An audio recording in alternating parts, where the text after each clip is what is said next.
Prinsip yang pertama, Alkitab mengkaitkan, Bapak Ibu, kerajaan sorga dengan kedatangan mempelai.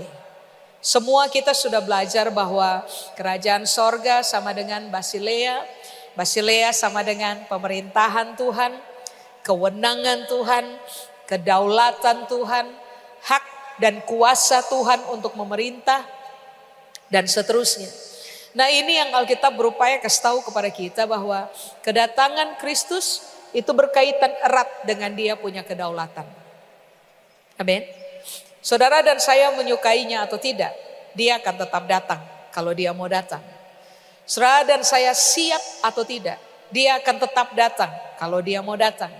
Itulah sebabnya mengapa saya bilang, ayat pertama seharusnya membuat saudara dan saya menjadi orang-orang yang sangat gentar terhadap Tuhan dalam proses menjalani hidup. Karena begini, ada hal yang kita tidak bisa sentuh atau kita tidak bisa ganggu gugat di dalam Tuhan, yaitu dia punya kedaulatan. Karena alasan inilah mengapa saudara dan saya perlu memilih untuk hidup berhati-hati dalam kehidupan yang Tuhan percayakan kepada kita. Sebab mari saya garis bawahi, kedatangan Tuhan identik dengan dia punya kewenangan. Siap atau tidak siap, somehow kalau Tuhan mau datang, dia datang saja. Amin. Nah, sekarang mari kita berpindah ke ayat yang kedua.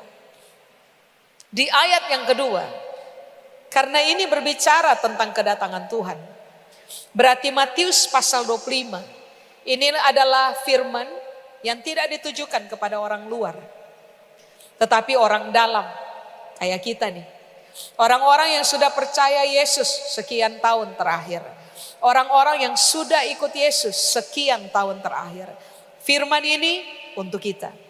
Di ayat yang kedua Alkitab bilang, orang bodoh adalah orang yang low quality dalam mental dan juga moral. Jadi Alkitab bilang, di antara semua orang Kristen, di antara semua orang percaya, pasti ada yang bijak, pasti ada yang bodoh. Bodoh sama dengan, perhatikan saja, secara moral, secara mental.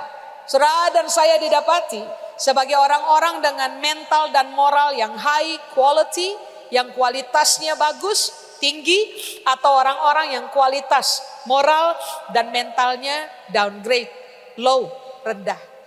So, kalau kita ada pada posisi morally, mentally, low quality, nah ini yang Alkitab bilang, kamu bodoh. Kamu tahu Yesus akan datang, tapi kamu tetap ada pada keadaan bodoh aja. Sudah? Apakah yang dimaksud dengan kata bodoh atau moros? Bodoh atau moros, arti yang berikutnya adalah begini Bapak Ibu. Tidak beriman kepada Tuhan secara konsisten. Artinya, hari ini kita bisa percaya kepada Tuhan, besok kita bisa meragukan Tuhan. Lusa kita bisa percaya kepada Tuhan, besoknya lagi kita bisa ngata-ngatai Tuhan, mencurigai Tuhan, menuduh Tuhan tidak perhatikan kita, menuduh Tuhan tidak berpihak pada kita, melepaskan Tuhan begitu aja. Kenapa? Karena memang kita ada pada posisi tidak konsisten beriman kepada Tuhan atau tidak konsisten mempercayai Tuhan.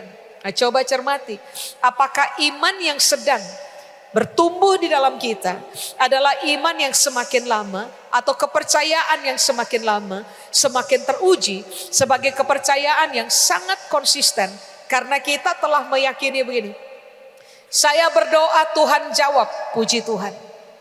Saya berdoa Tuhan tidak jawab pun, puji Tuhan.